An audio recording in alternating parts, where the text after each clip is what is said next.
Miscellaneous minds, never explaining the minds. Devilish grin for my alias, aliens who respond. Peddling sin, thinking maybe when you get old you realize I'm not gonna fold or demise. I don't smoke crack, motherfucker, I sell it.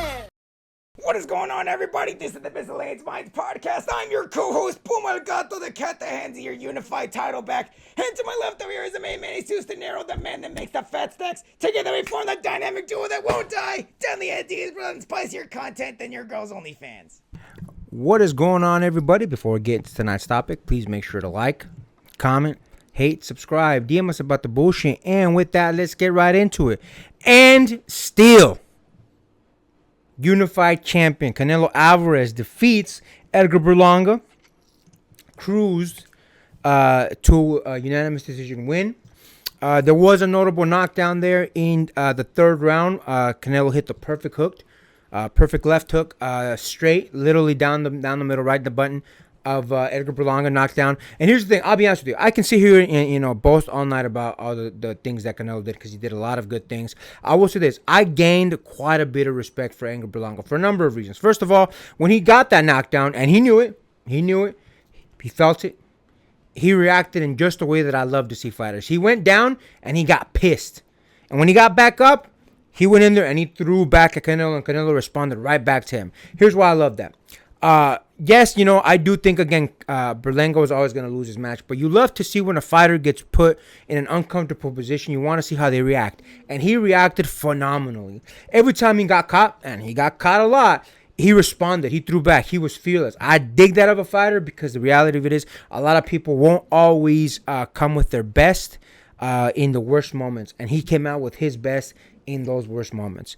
Again, listen, we predicted that Canelo was going to win. I did believe it was going to be a knockout somewhere in the 8th, 9th, or 10th round. Went to UD, which is normal. Again, that's who Canelo has become. But we do see these knockdowns for him throughout the fight. That being said, listen, I'll be honest with you. Berlanga gained a fan. I don't feel like, based on his previous fights, he was really ever tested. I feel like he was tested here, and even though he came up short, I'm a fan now.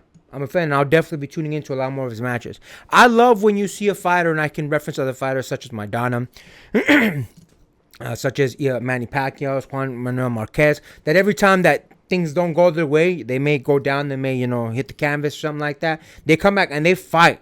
That's that fighting spirit, and I fucking love to see that. Truth is, Edgar Berlanga, again, in my eyes, was never going to win this fight. But the truth is, he did everything possible that he could do to try and stay in there. One notable thing that I did notice a couple of times throughout the in between each round was his coaches were saying, "Hey, man, are you good? Are you good? Why are you letting him hit you like that?" So on and so forth. So I do think that Berlanga did see that there is levels to the game, and unfortunately he's just not at that level. The reason his coaches were asking him that was because he was getting hit with a lot of things that he normally wouldn't get hit with. And I think it's not because Edgar Berlanga in particular was doing anything wrong. He had just not faced this level of competition before. Either way, I think Berlanga did great for his first time in the big spotlights. I think again, he was always going to lose, but I think given everything that he went through last night, I think he had the best possible outcome that he could get. He didn't win, but he definitely got a moral victory.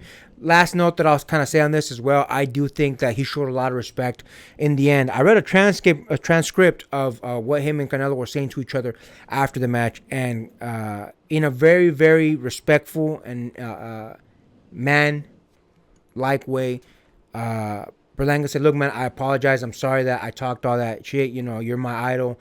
I grew up watching you. I didn't want to be that way." And Canelo told him respectfully, "I know that you didn't mean any of it, man. You were trying to sell the fight.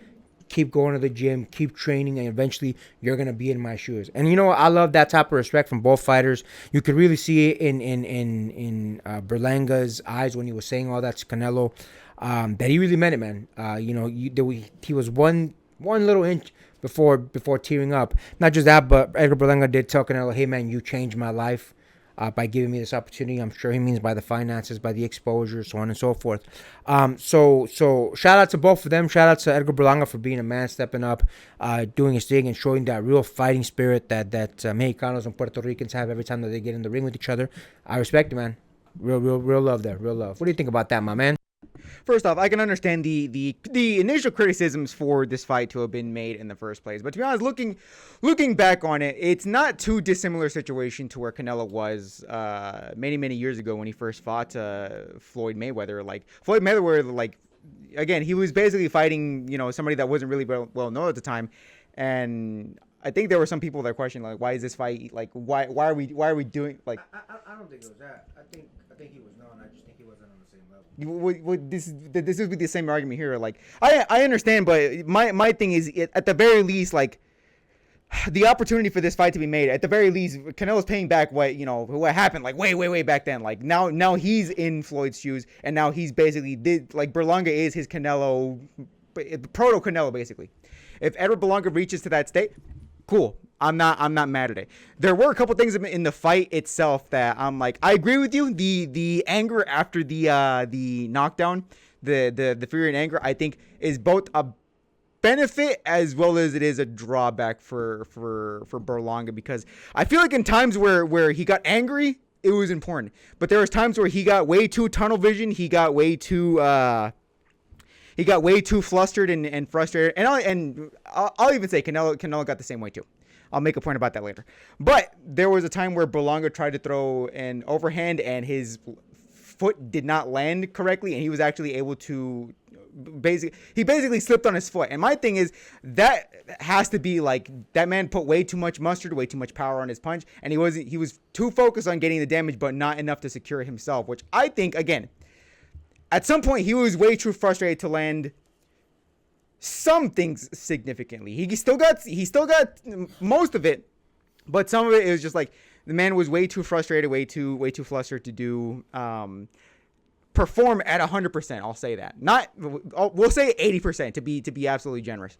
But my point with that is his anger can be his most important asset. The thing at the end of the day that he can only if anger is your most important asset, the best you can do is try and discipline it. Try and focus it, redirect it, try and have it work with you, not against you. And in some points in this fight, it did work against him. Now, to be fair, Canelo was a little bit flustered. He was also a little bit tunnel vision. We saw that in, I think it was the 8th round when they were doing, they were kind of fighting in the phone booth, and the officials were doing the 10 seconds till the end of the round clap, and Canelo accidentally misheard that as the end of the round, so he started walking away, and Berlanga was able to land, was able to land a hook to him. And granted, while it didn't do anything, that did show me that Canelo was a little bit too distracted with the emotions running in that fight to not notice that wasn't the bell. That was the clap signaling 10 seconds till the end of the round. So I will admit there were some emotions running high in there. It just seems a little bit too uncharacteristic for Canelo to have those emotions be running high on his end, because the story of the fight is that he's definitely more disciplined. He has more experience in the ring. He should know some of this by now. But again, emotions were no doubt running high during that match. I would expect it more out of Berlanga because he was the younger, not as experienced fighter as Canelo. So for Canelo to have done that, again, it was a little bit uncharacteristic of him. But again, we'll chalk it up to all the theatrics prior to the fight, getting to the best of both of them. But again, for Berlanga, I do think the anger can be his best asset. At the end of the day, hone it, sharpen it. This can be your greatest weapon, and you don't have it work against you. Is my thing at the end of the day. Either day, we saw a classic day at the office for Canelo. He had his highlight moment, getting the flash knockdown. I saw it repeated on social media 1,001 times this morning, and then he got his unanimous decision. One thing that was not brought up, which I actually mentioned on our Facebook, was, hey, look, man, that was great, phenomenal, but we all know what we want to see next. And I'm going to keep bringing it up because I don't think it should be something that should fall to the wayside just because everyone else is letting it fall to the wayside. We know what fight we all want to see next, and hopefully sometime in the next 2 or 3 months, he announces it. We have what do we got? 5, 6, 7 months before Cinco de Mayo, so he has a little bit of time to recuperate, a little bit of time to go have fun, and then hopefully we hear something. That being said, listen, I said it to my man here last night after the fight. He won every round. There's not one round where I could see someone making an argument for Berlanga. That being said, I still think he's slowing down. I think Canelo is not as crisp as he used to be. He's not as quick. He's not as punctual as he used to be. I think a lot of the things that Canelo really shined in before, they're still there, just not looking quite as good. So listen, man, time is running out. Benavidez is a lot younger than you, so he is going to have a lot of benefit in his way if that fight does come. And listen, the truth of the matter is that it's the one thing, it's the fight that everybody wants to see. And listen, I'll be honest with you, Canelo's done enough to be a Hall of Famer, so I don't think it's not that he needs to have the fight, but we all want to see it. Personally, I think it should happen. But yeah, we'll see, man. We'll see. Hopefully something gets said or at least teased or so on and so forth over the next couple months. But with that, make sure to like, comment, hate, subscribe, DM us about the bullshit, and Until next time, get rest and stay blessed. We'll see you on the next one.